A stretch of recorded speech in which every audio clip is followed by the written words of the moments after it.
my name is Amy Hogan and I'm 29 years old.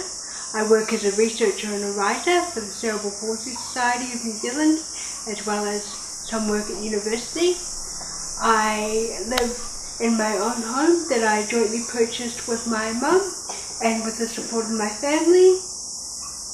My setup is as follows. I have a primary caregiver who comes into my house every weekday and does 3 hours a weekday, doing things like helping me get dressed, helping me prepare for my work day, helping me prepare all my meals for the day, and all the kind of essential basics for getting ready.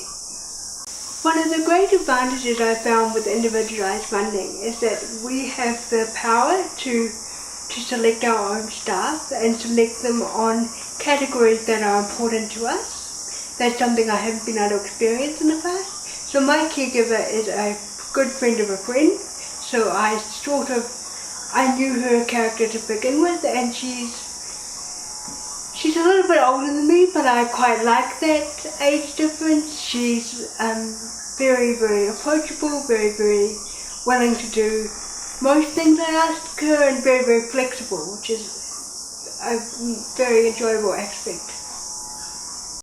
My life before IF was a good one. I had no major complaints about my life, but the one thing that IF has really enabled me to do is have a great sense of control over my life. I am in charge of the help I get, I select the help I get, and I'm in charge of maintaining my caregiver and maintaining her employment, which I find to be an excellent experience, and for lack of a better term, a very grown-up experience too. I feel like I'm in sync with my peer group. The benefits of being on IF are many and varied, but the fundamental benefit is, again, the ability to choose the help you receive. I feel like I'm far more independent than I ever have been, and that's not because I'm physically independent. I'm not doing things on my own, but I'm able to present myself to the world as very independent because I've got support services around me for all those ins and outs things, all those things that I've historically found challenging or historically have had to rely on my mum and dad for. Now I am purely an employer-employee, and I can feel incredibly independent. And I can also tailor the support to things that are really important to me, like, for example, caring for my service dog and making sure that she's ready in the morning. That's the kind of thing that you'd have to have a hit and miss with an agency as to whether the caregivers minded dogs. So it's fantastic that I was able to put in all those individualized relationships. I've never been able to have an individualized relationship with a caregiver before. It's simply been luck of the draw. The best thing about my life now is how much control I receive, and I have a very great foundation for independence now.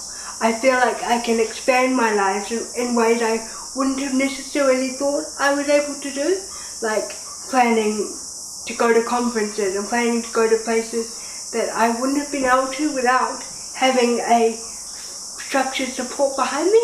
Even just really little things like getting ready to do 3 or 4 meetings in a day. I can know that I can have my lunch prepared, I can have all my notes prepared, I can do all my light admin duties, and it takes away a lot of the stress that comes along with being disabled when you know those little things that you find incredibly difficult can be taken care of. Again, it's psychological and mental independence versus physical independence. I could get dressed by myself, but it would take me 3 hours of the day, and I want to spend those 3 hours doing something that's more meaningful to me. My major hobbies and passions involve advocacy and fair trade and things, and I like to think of the fact that I'm quite idealistic. I like to think that we human beings can change things. So I enjoy campaigning, I enjoy politics and all those strategy-based stuff, and I really enjoy reading and going to the movies and hanging out with my menagerie of rescue and service animals.